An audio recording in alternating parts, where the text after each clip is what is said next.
자, 오늘 선지서 16번째 시간 예레미야서를 함께 나누고자 합니다. 오늘 첫 번째 시간인데 다음 주 정도에 마치려고 하고 아니면 한 주 더 이 말씀을 볼 수 있을 것처럼 보입니다. 자, 그러면 먼저 우리 예레미야 선지자의 이름의 뜻을 한번 볼까요? 한번 읽겠습니다. 시작. 여호와가 높이신다, 여호와가 던지신다 라는 뜻을 가지고 있어요. 여호와가 높이시는 사람.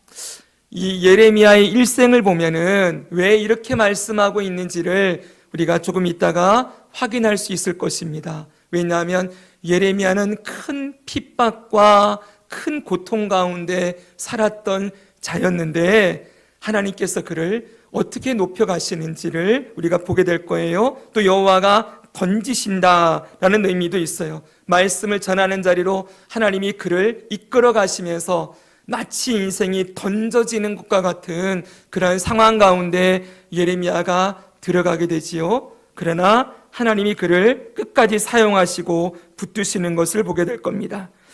예레미야의 별명이 있습니다. 아주 유명한 별명이지요. 눈물의 선지자다. 눈물의 선지자인 이유에 대해서 곧 보게 될 겁니다. 자, 그러면 우리 1장 1절에서 3절을 같이 한번 읽어보도록 할까요? 1장 1절에 3절 베냐민 땅 시작. 베냐민 땅 아나도스의 제사장들 중 힐기야의 아들 예레미야의 말이라 그랬어요. 그런데 여기에는 이 예레미야의 신분에 대한 정보도 나와 있죠. 신분이 무엇입니까? 제사장이라 그랬어요. 제사장 힐기야의 아들이다 그랬지요. 예레미야는 제사장이 된 적은 없어요. 왜냐하면 레위기서에 보면은 제사장의 직분은 만 30세가 되었을 때부터 활동을 하게 되어 있거든요. 사역을 감당할 수 있는데 예레미야는 약 만 20세 정도부터 선지자 사역을 시작했어요. 그렇기 때문에 이 예레미야는 그 당시 제사장으로서는 사역하지 않았지만 여러분 원래 제사장 집안에서 길러진 자녀들은 하나님의 율법에 통달해 있겠지요. 그래서 예레미야서를 보면은 아주 하나님의 말씀에 통달한 모습을 확인할 수가 있어요. 그러면서 당시의 제사장들을 아주 명확한 하나님의 말씀으로 이렇게 비판하고 그들의 잘못된 가르침을 깨트리는 것을 볼 수가 있습니다. 자, 그리고 그가 활동했던 시대가 나오는데 여기 보니까 요시야가 다스린 지 13년에 그랬습니다.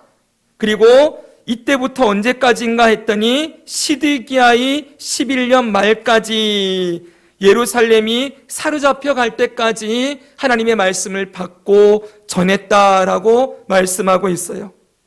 자, 이 시대를 우리가 이렇게 볼 수 있겠지요. 예레미야의 시대.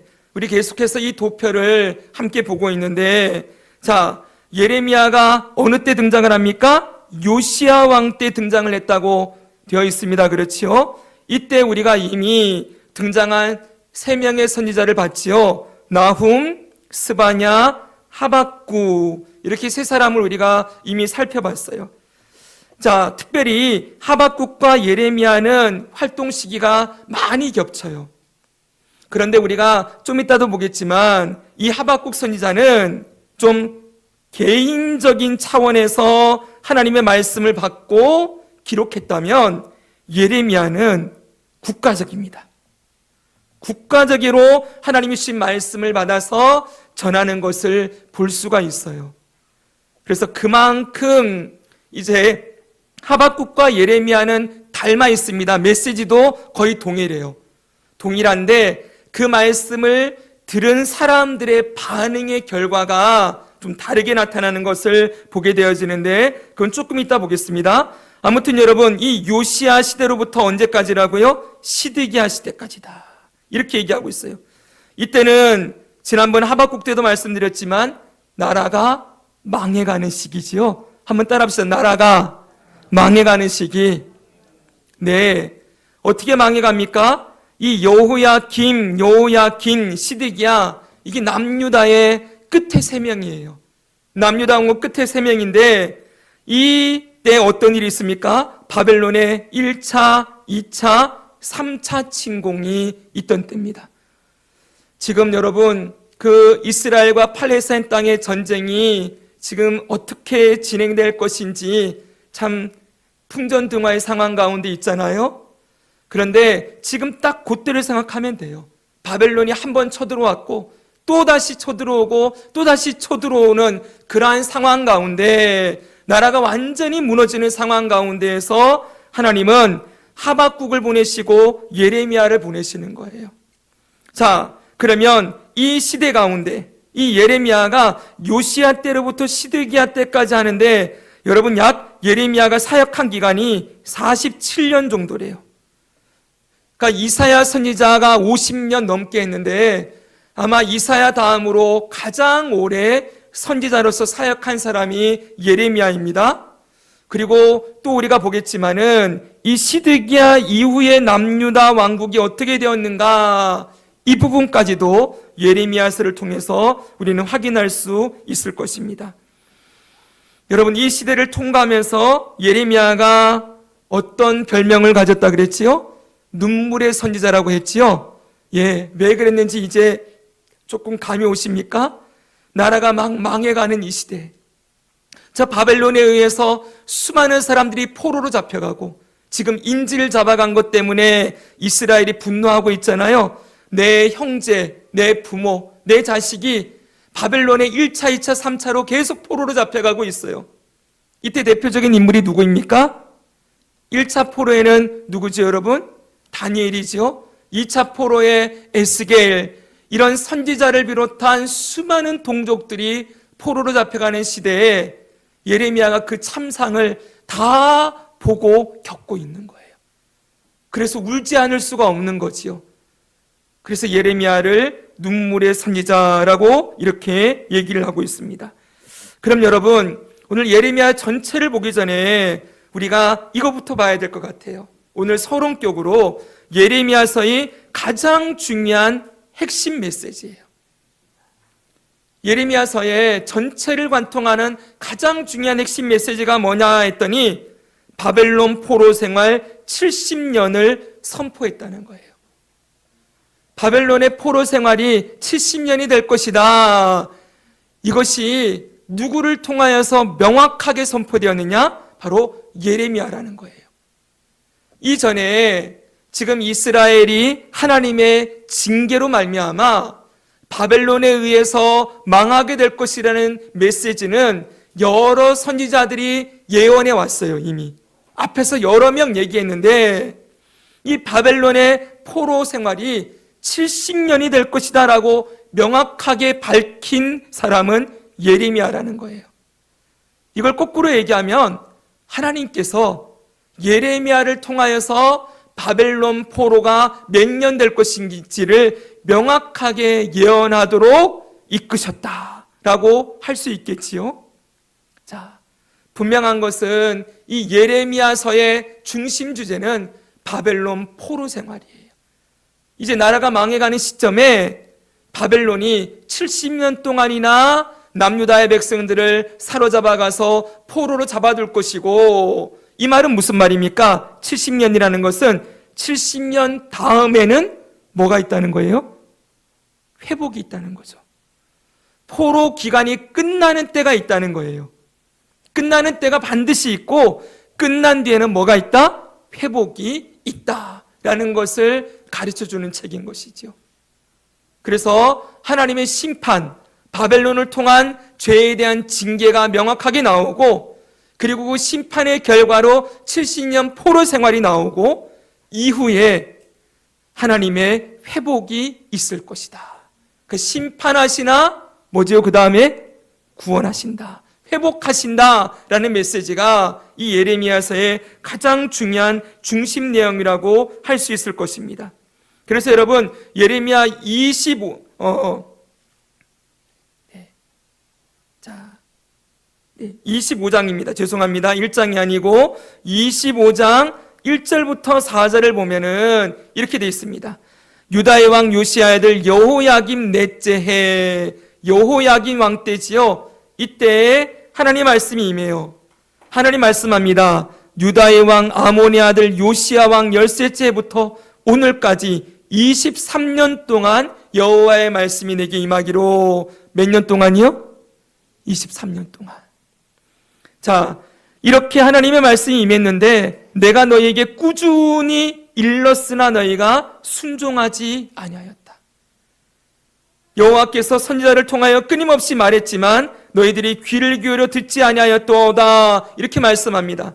그러면서 그 다음 보십시오. 이 25장 9절부터 11절에 보니까 보라 내가 북쪽 모든 종족과 내 종 바벨론의 왕 느부갓네살을 불러다가 누구를 불러요? 느부갓네살. 바벨론의 왕을 불러다가 이 땅과 그 주민과 사방 모든 나라를 쳐서 진멸하여 그들을 놀램과 비웃음거리가 되게 하며 땅으로 영원한 폐허가 되게 할 것이라. 바벨론을 통하여 하나님의 심판이 유다 땅에 임할 것을 분명하게 선포하는데 그 밑에 보니까 이렇게 했어요. 이 민족들은, 여기서 같이 읽습니다. 시작. 이 민족들은 70년 동안 바벨론의 왕을 섬기리라. 아멘. 몇 년이요? 70년. 분명하게 바벨론 포로 기간이 70년이 될 것이라는 것을 명확하게 말씀해 주고 있습니다. 자, 지금까지는 뭐에 대한 말씀이에요? 남유다의 죄에 대한 징계지요. 근데 그것만 있는 게 아니에요. 그 다음에 또 하시는 말씀이 있어요. 이어서 하시는 말씀이 29장에 여호와의 말씀이니라 해놓고 그 다음 같이 읽습니다. 70년이 끝나면, 시작. 70년이 끝나면 내가 바벨론의 왕과 그의 나라와 갈대아인의 땅을 그 죄악으로 말미암아 벌하여 영원히 폐허가 되게 하되. 70년 끝나면 그 다음에 무슨 일이 벌어집니까? 바벨론이 무너지는, 바벨론도 심판을 받게 되는 일이 있을 거라고 말씀해 주고 있는 거예요. 우리 이 내용 봤었지요? 어디서 봤습니까? 하박국서에서요. 하박국서에서 메시지가 두 가지였죠. 하나는 유다의 징계, 바벨론을 통하여 유다의 죄를 징계할 것이다 말씀하셨고, 선지자 하박국이 어떻게 그렇게 할 수가 있습니까? 하나님의 백성보다 더 악한 바벨론을 들여다가 어떻게 선민 이스라엘을 징계할 수 있습니까? 라고 물었더니 하나님의 대답이 뭐예요? 내가 바벨론도 반드시 무너뜨릴 것이다. 이 메시지가 동일하게 예레미야서에도 등장하고 있음을 확인할 수 있는 것이지요. 자, 그래서 여러분 아까 전에도 얘기했잖아요. 이 하박국서와 예레미야의 메시지가 동일한데 이 하박국서의 메시지는 개인적인 차원에서 하나님이 설명을 해주셨거든요. 이 내용이 하나님께 질문하고 대답하는 거였다고 말씀드렸잖아요. 근데 예레미야의 이 예언은 국가적이라 그랬어요. 이 말씀은 하박국과 같이 선지자 한 사람에게 준 말씀이 아니고 하나님은 이 말씀을 온 나라에 선포하라 라고 말씀하세요. 그러니까 국가적으로 이 메시지가 선포되었던 것이지요. 그럼 여러분, 지금 바벨론 포로 기간이 70년이라고 했잖아요. 어떻게 70년이 되는지 혹시 알고 계십니까?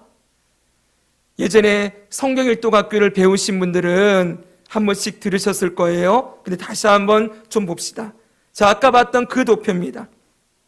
바벨론이 1차로 이 침공하는 때가 언제냐면은 605년이 BC 605년. 2차가 597년, 3차가 586년입니다. 그러면 자, 70년 포로 기간이라고 했잖아요. 그러면 이 포로 기간이 끝나는 때가 언제일까요? 여기 보면은 1차 귀환이라고 되어 있어요. 이때가 538년이에요. 그러니까 포로로 잡혀갔다가 538년에 1차 기한이 있는데 아무리 빼기를 해봐도 609년에서 538을 빼면은 몇 년 나옵니까? 아무튼 안 맞아요. 70년이 안 돼요. 597도 아니고 586도 아니에요. 그러면 하나님이 말씀하시는 70년 포로 기간, 이게 어디서부터 어디까지를 말하는 것이냐 생각할 수 있거든요. 여러분, 여기서부터 여기까지입니다. 언제부터냐면은 바로 3차 침공. 이때 완전히 예루살렘이 파괴되어지고 성전도 무너지거든요. 근데 이때로부터 바로 성전 재건까지예요. 바벨론에서 1차로 포로 귀환한 스룹바벨과 예수아가 백성들을 모아서 516년에 제2성전, 원래 있던 성전은 무슨 성전입니까? 제1성전이라고 불리는 솔로몬 성전이에요.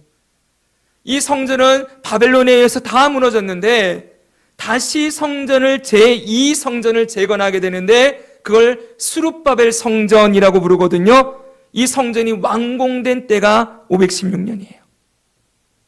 그럼 여러분 586에서 516을 빼보십시오. 정확하게 몇 년이 나옵니까? 70년이 나와요. 하나님은 예루살렘 성이 무너진 때, 이때로부터 다시 그 성전이 재건되는 그때까지를 바로 포로 기간으로 보고 있다는 거예요.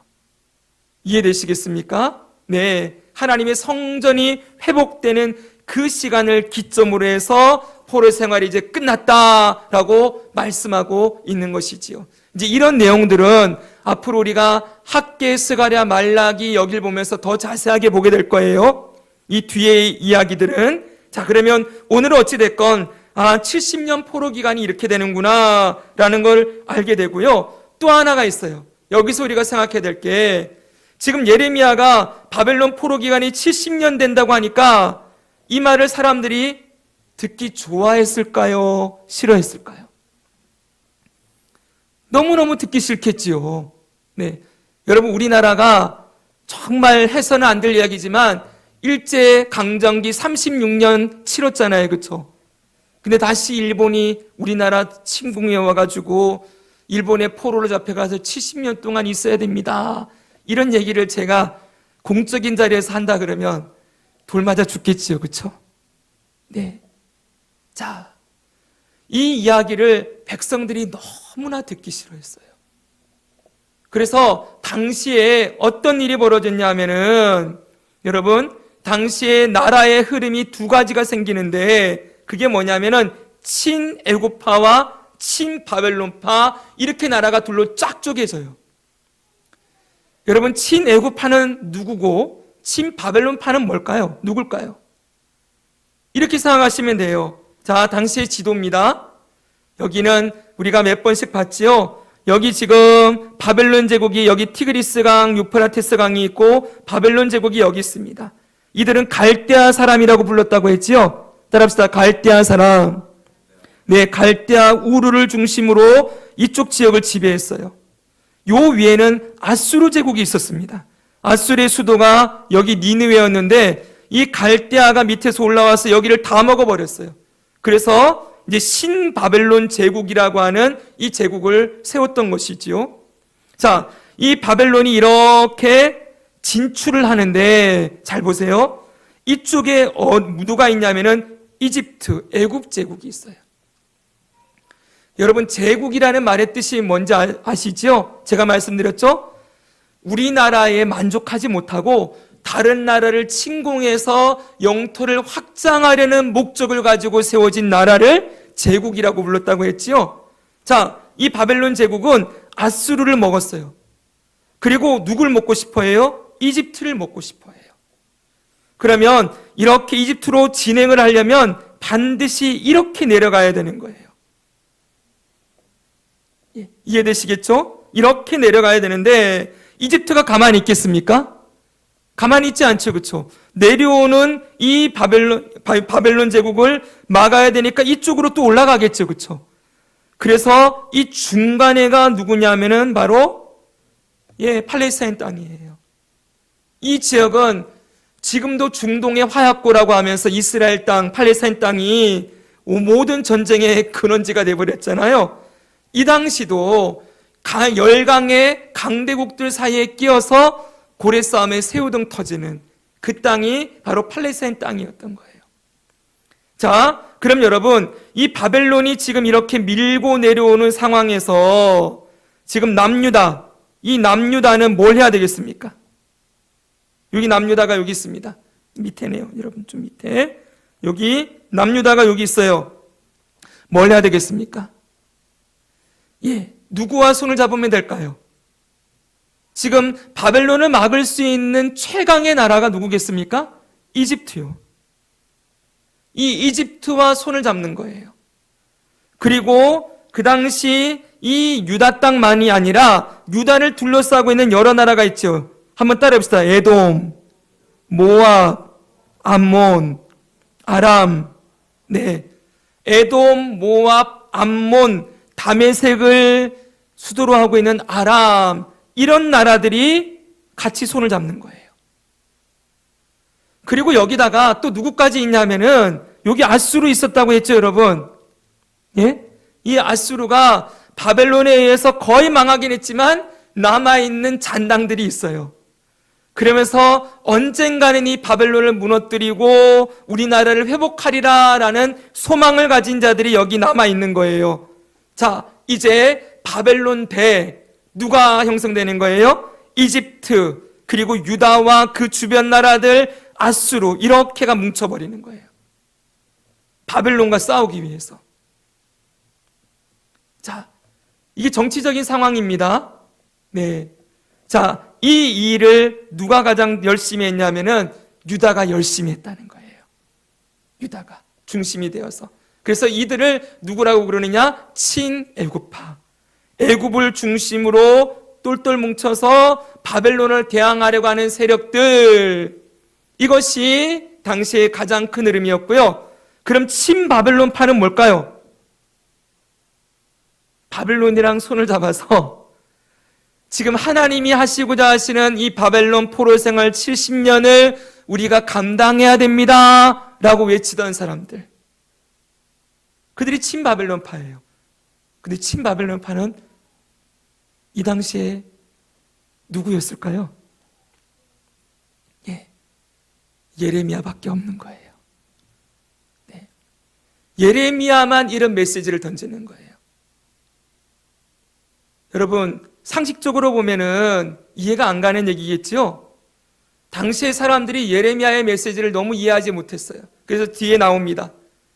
지금 우리나라가 만약 이런 상황이라면 우리나라에 머리 좋고 지혜 있는 사람들이 뭐 하겠어요? 빨리 외교적인 그런 전술을 가지고 주변 나라들 끌어모아서 저 중국 땅을 견제합시다, 뭐 이런 얘기들이 나오는 게 당연하잖아요. 그렇죠?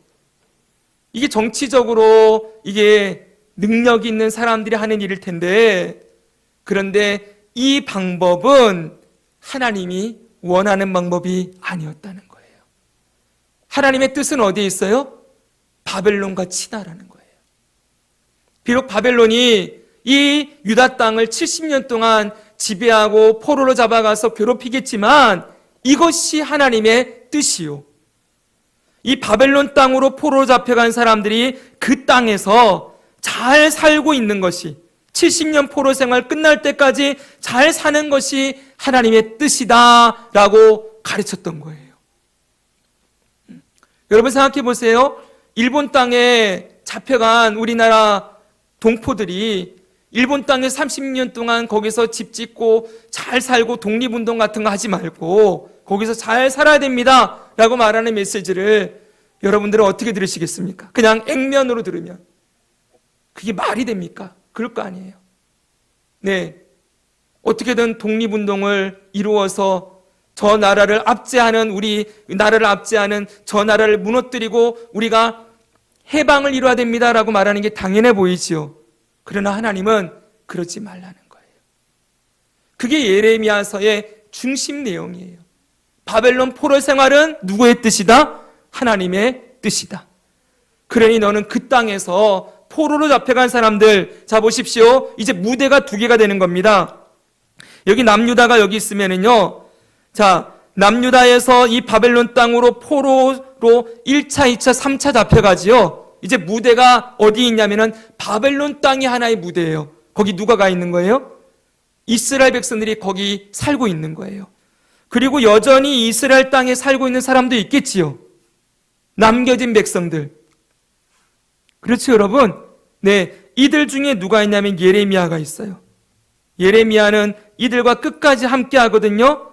이 바벨론 땅에 잡혀간 사람은 대표적인 사람이 누구겠습니까? 다니엘, 에스겔, 이런 사람들이 여기 잡혀가 있어요. 그런데 하나님의 메시지는 이 바벨론의 땅에 들어가 있는 사람들은 아무런 저항하지 말고 그 70년의 포로 생활이 끝날 때까지 거기 땅을 일구고 집을 짓고 자녀들을 낳고 거기서 하나님의 뜻을 따라서 살아라 라는 것이 하나님의 뜻이었다는 거예요. 이 유다 땅에 살고 있는 사람들에게도 던진 메시지가 뭔지 아세요? 바벨론 포로 생활 70년 갈 때까지 너희는 남아있는 이 유다 땅에서 하나님을 경외하고 여전히 이 압제 가운데서도 이 고난 중에 긍휼을 주시는 하나님을 신뢰하고 믿음으로 이 기간을 견뎌라 라는 것이 하나님의 메시지였다는 거예요. 이해되시겠습니까? 왜 그런지는 우리가 앞에서 선지서를 다 봤기 때문에 우리가 알고 있지요. 특별히 지난주에 그랬잖아요. 철저하게 죄에 대한 심판이 이루어져야 회복이 있지요. 죄값을 치르지 않고 회복하는 일은 있을 수가 없어요. 죄값이 완전히 치러져야만 다시 새롭게 회복해서 살아갈 수 있는 삶이 이어질 수 있기 때문에 하나님은 그 죄값의 기간, 이스라엘의 죄값의 기간을 바벨론 70년으로 정했다는 거예요. 그럼 여러분, 이 예레미야의 메시지, 이것이 하나님 뜻입니다 라는 메시지가 사람들에게 잘 안 들렸겠지요. 제가 지금 여러분들에게 여러분, 하나님은 공의의 하나님이십니다. 여러분의 죄값을 철저하게 치르시고 하나님 앞에 회개하고 돌이키십시오. 이렇게 말하면 여러분 그런 얘기 듣기 싫어할 거 아니에요. 물론 여러분 오해하지 말아야 될 것이 있습니다.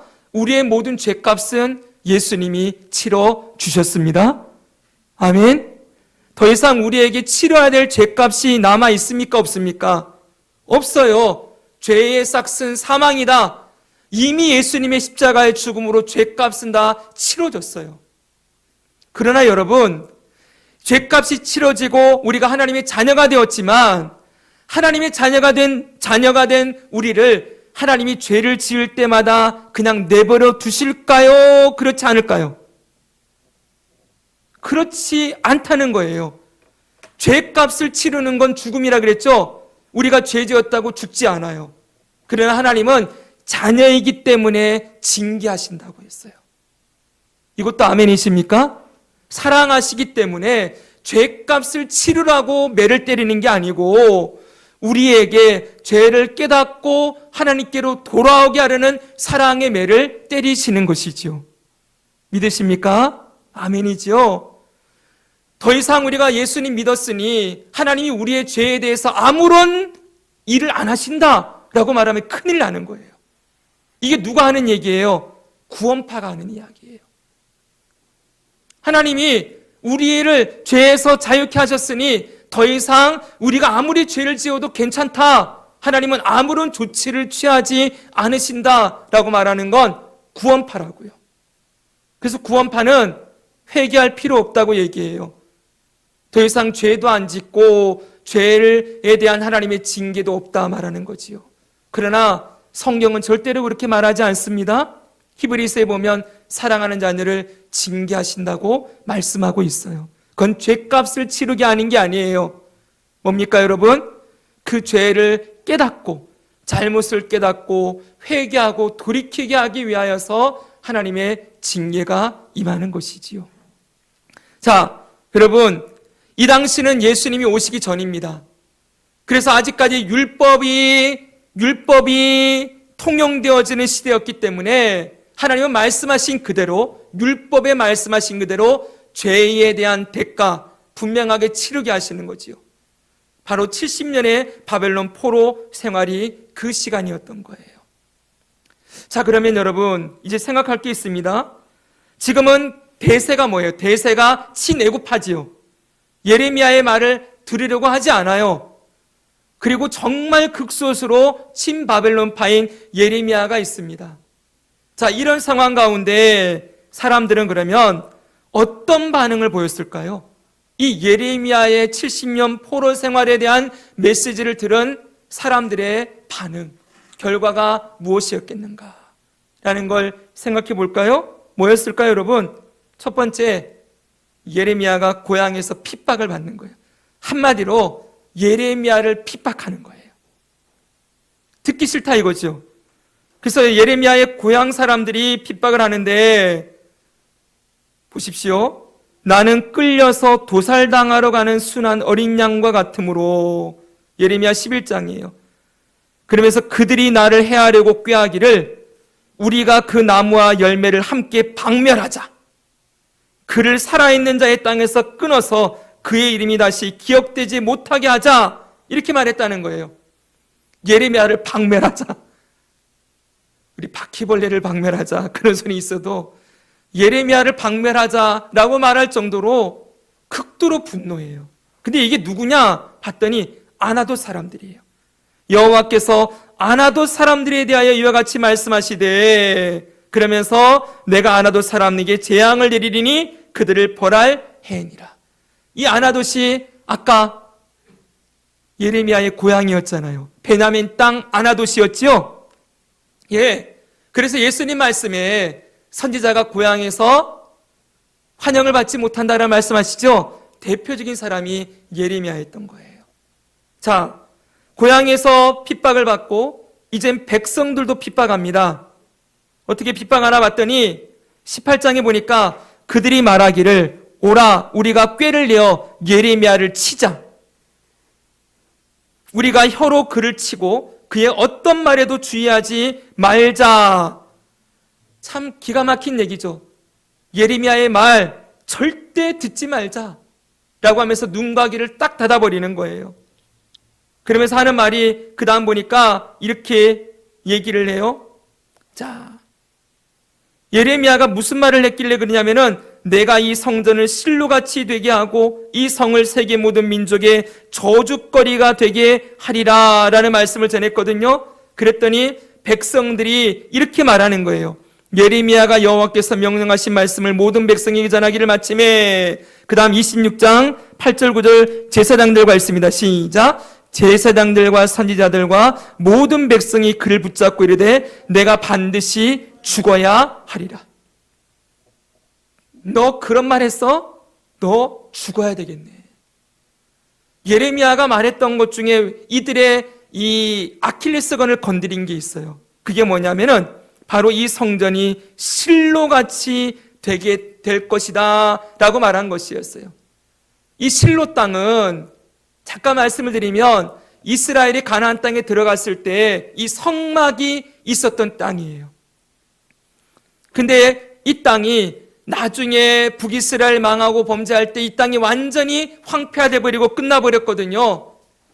근데 예레미야가 이 성전이 있는 이곳이 실로같이 되고 이 성이 황폐하여 주민이 없게 될 것이다. 한마디로 예루살렘도 망하고 솔로몬 성전도 다 무너진다 했더니 이게 그들의 아킬레스건을 딱 건드린 거예요. 여러분, 여기에 이 당시의 유다 백성들이 가지고 있던 인식이 있어요. 뭐냐면은 하나님은 절대로 우리를 떠나지 않으신다. 왜냐하면은 하나님 말씀하시기를 내가 이 성전에 나의 눈과 마음을 둘 것이다 그랬잖아요. 솔로몬이 성전을 지었을 때. 그렇죠, 여러분? 내가 여길 떠나지 아니하리라 말씀하셨으니까 그 말씀 붙들고 하나님은 절대로 우리를 안 떠나셔. 성전을 절대로 떠나는 일은 없어.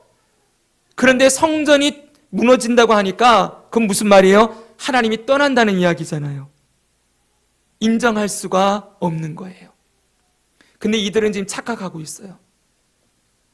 역대상에 보면은 하나님이 솔로몬의 성전에 하신 말씀이 뭐냐면은 내가 여기 내 눈과 마음을 두리라 라고 말씀하시고 떠나지 않을 것이다 라고 말씀하신 것과 동시에 그 조건들이 있어요. 너희가 나를 청종하고 나를 경외하고 끝까지 나를 믿고 따르면 조건이 붙어 있어요. 그 다음 뭔지 아십니까? 너희가 나를 떠나면, 그러면 하나님께서 그 성전도 버릴 것이다 라고 말씀하신 부분을 이들이 기억했어야 됐어요.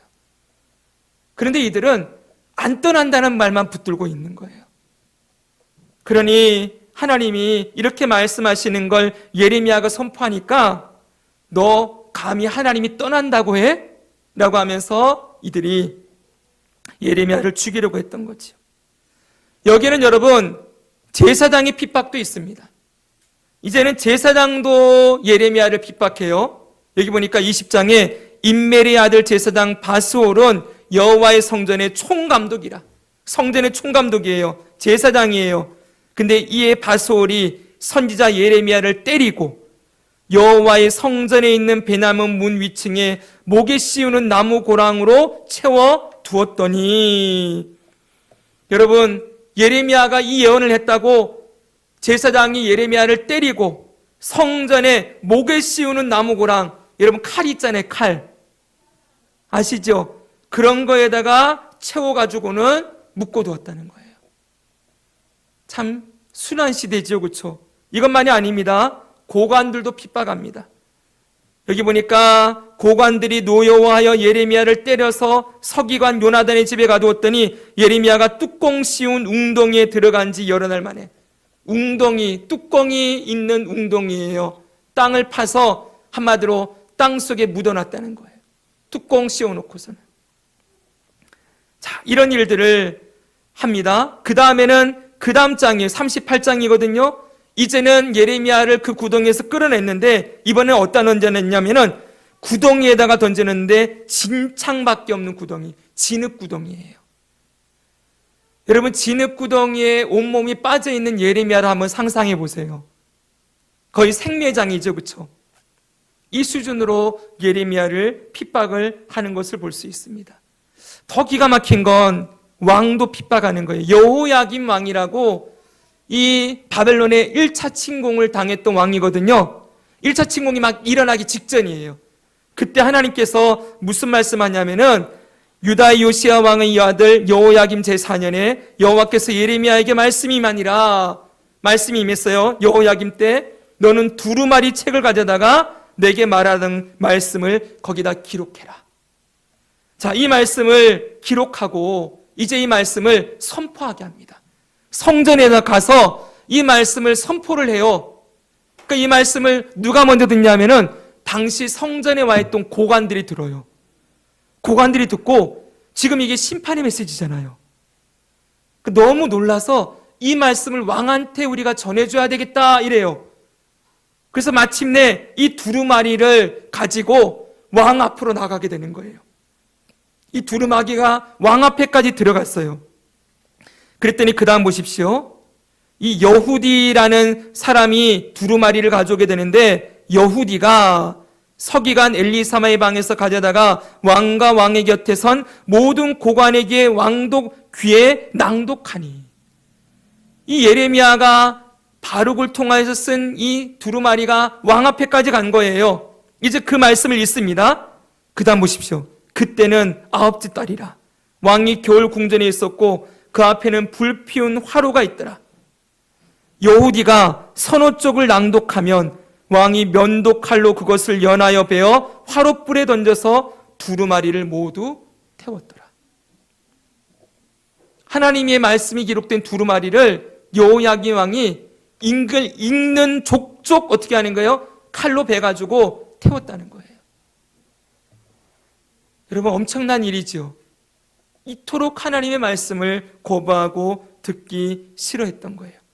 그래서 그 다음 말씀 보십시오. 왕과 그의 신하들이 이 모든 말을 듣고도 두려워하거나 자기들의 옷을 찢지 아니하였고 엘라단과 들라야와 그마랴가 왕께 두루마리를 불사르지 말도록 아뢰어도 왕이 듣지 아니하였으며, 말려도 안 듣는 거예요. 얼마나 하나님을 무시했으면 이런 행동을 했겠습니까?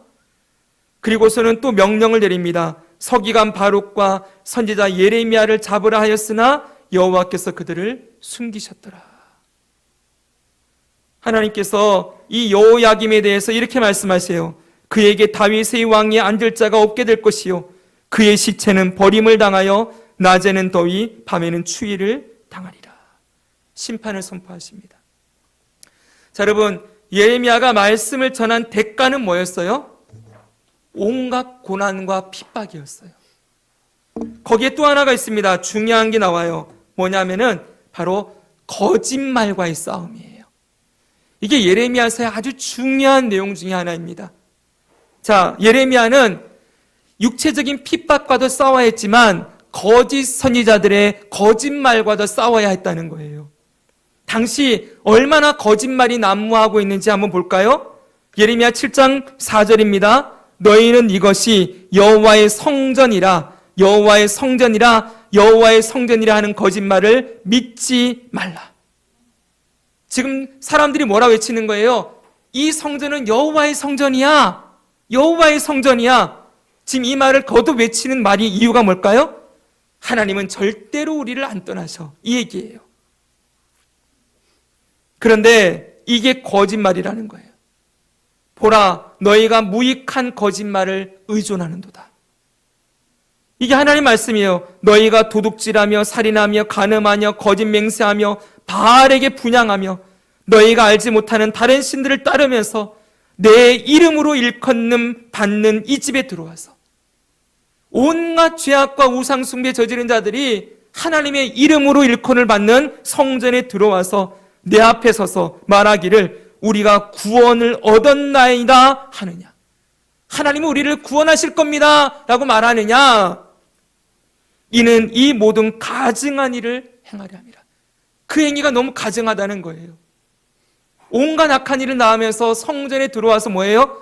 여호와는 우리를 구원하시는 분이십니다 라고 외치고 있으니 얼마나 하나님이 이 일을 싫어하셨겠습니까? 그래서 하나님 이 말씀하세요. 내 이름으로 일컬을 받는 이 집이 너희 눈에는 도둑의 소굴로 보이느냐. 성전이 어떻게 되는 거예요? 도둑의 소굴이 되어버린 거예요. 보라, 내가 그것을 보았노라. 하나님의 성전을 도둑의 소굴로 만들어버린 이 악행을 하나님이 다 봤다는 거예요. 그런데 이들은 뭐라 그래요? 여기가 여호와의 성전입니다. 하나님 우리를 떠나지 않습니다. 하나님 우리를 사랑하십니다 라고 외치고 있었던 것이지요. 여러분, 여기 너희 눈에 도둑의 소굴로 보이느냐, 이 말씀 보니까 무슨 말씀이 떠오르는 거 없으십니까? 예수님 말씀에 너희가 나의 집을 강도의 소굴로 만들었다 말씀하셨지요. 바로 마태복음 21장 13절에 그들에게 이르시되 기록된 바 내 집은 기도하는 집이라 일컬음 받으리라 하였거늘 너희는 강도의 소굴을 만드는도다. 이 예레미야 때의 이 이중적인 모습이 신약시대에도 여전히 이어지고 있음을 예수님 말씀하시는 거예요. 그러니까 여러분, 이 예수님 시대의 유대인들은 강도의 소굴을 만들었다 하면은 기억났을 거예요. 아, 예레미야 때의 그 말씀을 예수님이 하시는 거구나 라고 이들은 이해했을 거예요.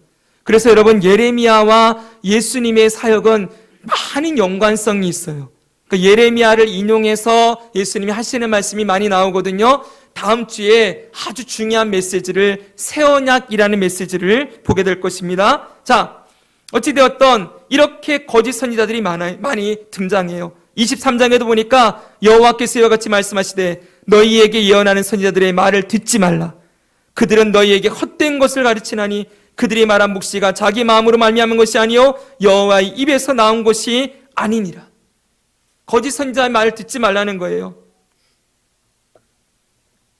그러면서 여호와의 말씀이니라 또 나와요. 너희는 너희 선지자나 복술과나 꿈꾸는 자나 술사나 요술자가 이르기를 너희가, 그 다음 보십시오. 따라합시다. 바벨론의 왕을 섬기게 되지 아니하리라. 지금 거짓 메시지가 뭐예요? 바벨론 왕 섬기지 않는다. 포로로 잡혀가는 일 없다. 이 나라가 망하지 않는다 라는 말이었어요. 근데 그거 듣지 말라는 거예요. 그들은 너희에게 거짓을 예언하여 너희가 너희 땅에서 멀리 떠나게 하며 또 내가 너희를 몰아내게 하며 너희를 멸망하게 하느니라. 이 거짓 선지자들이 오히려 이 백성들을 망하게 만들었어요. 대표적인 선지자 4사람이 나옵니다. 예레미야서에 특별히 처음에 나오는 이 하나냐는 아주 유명해요. 따라합시다. 하나냐. 거짓 선지자 하나냐. 이 사람과의 이 대결이 28장이 나와요. 여기 보니까 이 시드기야 때예요. 시드기야 때. 시드기야 때는 완전히 나라가 망하는 때거든요. 바벨론 3차 침공으로 무너지는 이때 기브온 아수르의 아들 선지자 하나냐가 뭐라고 얘기하는지 아세요? 내가 바벨론 왕의 멍에를 꺾었느니라. 내가 바벨론의 왕 느부갓네살이 이곳에서 빼앗아 바벨론으로 옮겨간 여호와의 성전 모든 기구를 2년 안에 다시 이곳으로 되돌려 오리라. 지금 이때가 바벨론 3차 침공이라고 했지요. 조금만 보세요. 그러면 이미 1차, 2차 포로 잡혀갔지요.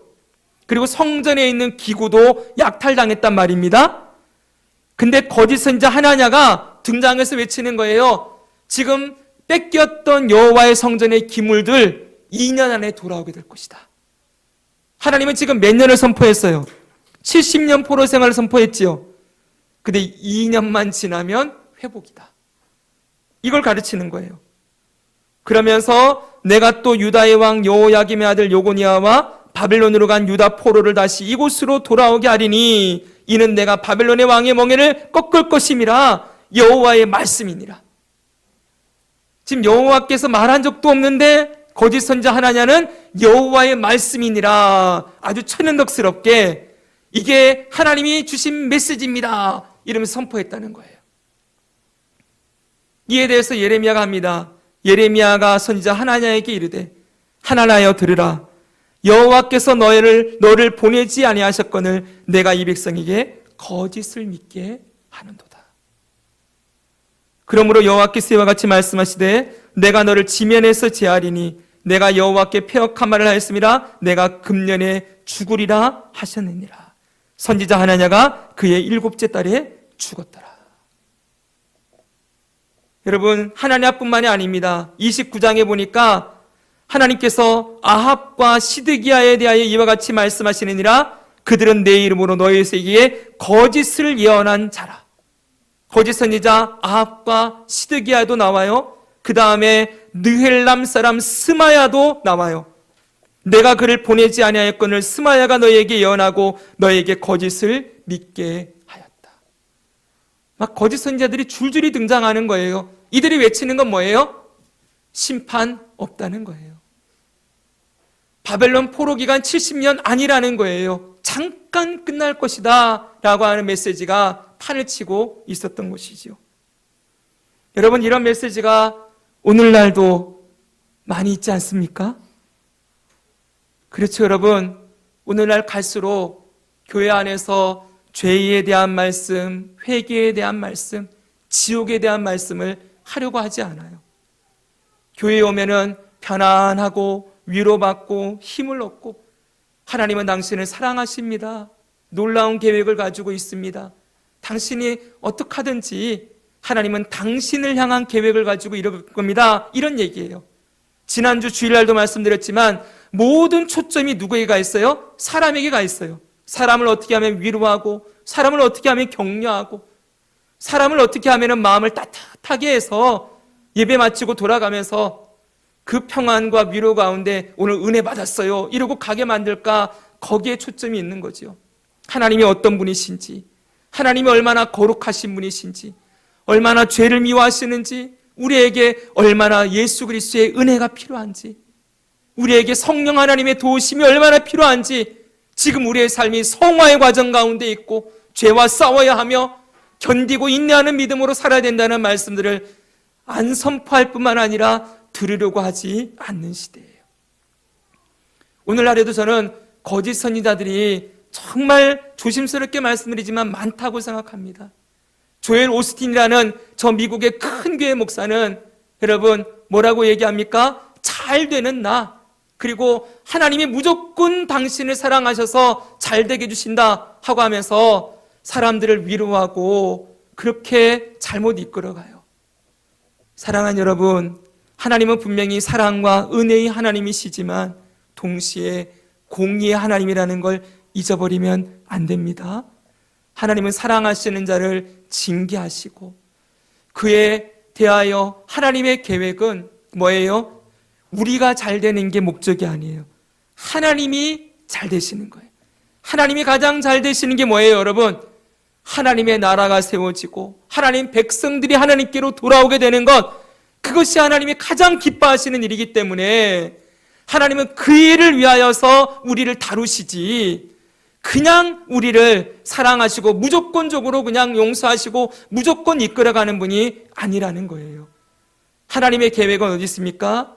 우리를 살리고 구원하고 회복시키고 하나님의 사람으로 빚어가시는 것이 있음을 우리가 잊지 말기를 소망합니다. 자, 이제 여러분 이제 정리를 하겠습니다. 이런 상황 속에서 예레미야가 뭘 하는지 보십시오. 자, 지금 예레미야는 혼자예요. 그리고 온 세상이 하나님을 거부해요. 여전히 죄 가운데 있으면서 돌아올 줄 몰라요. 이런 상황에 예레미야가 무엇을 하고 있는지 보십시오. 그는 하나님의 뜻을 물어보고 있어요. 하나님의 뜻이 뭡니까? 여호와여, 주와 변론할 때 주께서 의로우시니다. 그러나 내가 주께 질문하옵나니. 하박국도 지난주에 질문했지요. 예레미야도 질문해요. 거의 똑같은 내용이에요. 악한 자의 길이 형통하며 반역한 자가 다 평안함은 무슨 까닭이니까? 주께서 그들을 심으로 그들의 뿌리가 박히고 장성하여 열매를 맺었거늘 그들의 입은 주께 가까우나 그들의 마음은 머니이다. 지금 여전히 돌아오지 않는 이 백성들, 지금 망해가고 있는데도 망하는 줄 모르고 여전히 죄의 길에 있는 자들을 하나님 언제까지 그냥 두시렵니까? 지난주에 하박국도 똑같은 질문했었죠. 언제까지 악인이 형통하며 겁탈과 강포가 가득한데 이 땅을 왜 내버려 두십니까? 라고 물었는데 이 예레미야도 여전히 하나님께 물어보고 있어요. 하나님의 뜻이 무엇입니까? 여러분 정말 중요해요. 우리의 삶에도 분명히 고난이 다가올 때가 있겠지요. 그럴 때 제가 여러분께 말씀드렸잖아요. 물어봐야 된다고. 하나님 이게 나의 죄 때문입니까? 아니면 사단의 시험입니까? 하나님의 연단입니까? 물어보고 죄라면 뭐 해야 돼요? 회개하고 돌이켜야 되겠죠. 그렇죠? 죄에 대한 징계라면 사단의 시험이라면 우리가 예수님의 이름의 능력으로 무장하여서 말씀과 기도로 싸워야 되겠지요. 하나님의 연단이라면 인내하고 기다려야 되지요. 어찌되었든 여러분 하박국도 여전히 외치는데 돌아오지 않는 저 회개할 줄 모르는 자들 앞에서 하나님의 뜻이 무엇입니까? 라고 물어보고 있어요. 이건 뭐예요? 하나님을 인정한다는 거예요.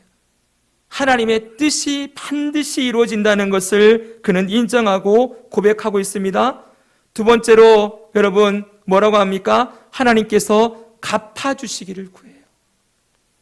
지금 자기는 힘이 없어요. 이 거대한 세상을 이길 능력이 없지만 하나님은 반드시 나를 아시고 저들을 부끄럽게 하실 거라는 것을 고백하는 거지요. 그래서 15장에 보니까 여호와여 주께서 하시오니 원하건대, 우리 같이 한번 읽어요. 원하건대 시작. 원하건대 주는 나를 기억하시며 돌보시사 나를 박해하는 자에게 보복하시고 주의 오래 참으심으로 말미암아 나로 멸망하지 아니하게 하옵시며 주를 위하여 내가 부끄러움 당하는 줄을 아시옵소서. 만군의 하나님 여호와시여 나는 주의 이름으로 일컬음을 받는 자라. 아멘. 하나님께 이 억울함을 갚아달라고 호소하고 있습니다. 마지막으로 여러분 그가 고백하는 건 하나님을 향한 믿음의 고백을 드려요. 여호와여 주께서 나를 권유하심으로 내가 그 권유를 받았사오며 주께서 나보다 강하사 이기셨으므로 내가 조롱거리가 되니 사람들이 종일토록 나를 조롱하나이다. 처음에 고백 보면 주께서 나를 조롱당하게 하고 어려움을 당하도록 만드셨다. 이렇게 얘기를 해요. 그러면서 보세요. 내가 말할 때마다 외치며 파멸과 멸망을 선포함으로. 지금 예레미야가 파멸과 멸망을 계속 선포하고 있지요. 여호와의 말씀으로 말미암아 내가 종일토록 치욕과 모욕거리가 됨이니이다. 이 말이 이해가죠, 여러분? 그런데 그 다음 말이 있어요. 내가 다시는 같이 한번 읽습니다. 시작. 내가 다시는 여호와를 선포하지 아니하며 그의 이름으로 말하지 아니하리라 하면 나의 마음이 불붙는 것 같아서 골수에 사무치니 답답하여 견딜 수 없나이다. 여러분, 이런 상황에서도 그가 고백하는 건 뭐예요? 내가 여호와의 뜻을 선포하지 아니하면 내 마음이 불붙는 것 같아 답답하여 견딜 수 없습니다. 여러분, 예레미야의 삶에 무엇이 먼저였습니까? 사람들의 인정과 사람들의 존경이 아니었어요. 하나님이 말하라 하시면 말하고, 하나님이 하지 말라 하면 안 하는 거지요. 하나님이 하라 하면 하고, 멈추라 그러면 멈추는, 철저하게 그의 삶의 주권을 하나님께 고백하는 것을 볼 수가 있습니다. 여러분, 이 모든 말씀을 보고 나서 우리가 뭘 생각해야 됩니까? 두 가지만 정리하고 마칩니다. 첫째는 하나님의 뜻을 바르게 알아야 돼요. 하나님의 뜻 읽습니다. 여호와의 말씀이니라. 시작. 여호와의 말씀이니라. 너희를 향한 나의 생각을 내가 아나니 평안이요 재앙이 아니니라. 너희에게 미래와 희망을 주는 것이니라. 너희가 내게 부르짖으며 내게 와서 기도하면 내가 너희들의 기도를 들을 것이요 너희가 온 마음으로 나를 구하면 나를 찾을 것이요 나를 만나리라. 할렐루야. 아멘. 따라합시다. 하나님의 생각은 재앙이 아니라 평안이다. 아멘. 하나님은 언제나 뜻이 우리를 살리려는 것이 있음을 기억하고, 우리가 하나님의 말씀을 가려들이면 안 되겠지요? 좋은 말만 듣고 있으면 안 됩니다. 때로는 힘든 말씀, 어려운 말씀, 내 가슴이 찔리는 말씀도 들어야 하지요. 왜요? 하나님의 뜻은 우리를 살리려는 것에 있기 때문이지요. 또 하나는 모든 상황 속에서 주님의 뜻을 따라 살아라. 제가 이렇게 정리했어요. 자, 아까 읽었던 말씀 다시 한번 이 말씀 읽고 마칩니다. 내가 다시는 시작. 내가 다시는 여호와를 선포하지 아니하며 그의 이름으로 말하지 아니하리라 하면 나의 마음이 불붙는 것 같아서 골수의 사무침이 답답하여 견딜 수 없나이다. 여러분, 이것이 예레미야의 태도였어요. 오늘 우리는 누구의 편에 서고 있습니까? 사람들이 내 편이 되어서 내가 사람들에게 인정받고 사람들이 원하는 말을 하고 사람들의 기준과 요구에 맞추어서 살아가려고 하고 있다면 우리는 심각하게 우리의 삶을 돌아봐야 돼요. 사람을 기쁘게 하기 위한 것이 우리의 삶의 목적이 아닙니다. 할렐루야. 우리는 하나님의 기쁨을 위하여 하나님의 영광과 뜻을 이루는데 우리의 삶이 있음을 기억해야 할 것입니다. 늘 우리의 마음에 여호와의 말씀을 새겨놓고 그 말씀을 선포하고 따라 살아가는 것, 그것이 주님이 기뻐하시는 길이요, 세상이 다 우리를 미워하고 떠날지라도 우리는 여전히 주님의 뜻에 서 있겠습니다. 결단하는 믿음으로 견디고 인내하는 것, 이것이 예레미야서를 통해서 우리가 깨닫게 되는 첫 번째 중요한 교훈이라고 할 수 있을 것입니다. 우리 끝까지 주님만을 따라가며 믿음으로 승리하기를 축복합니다.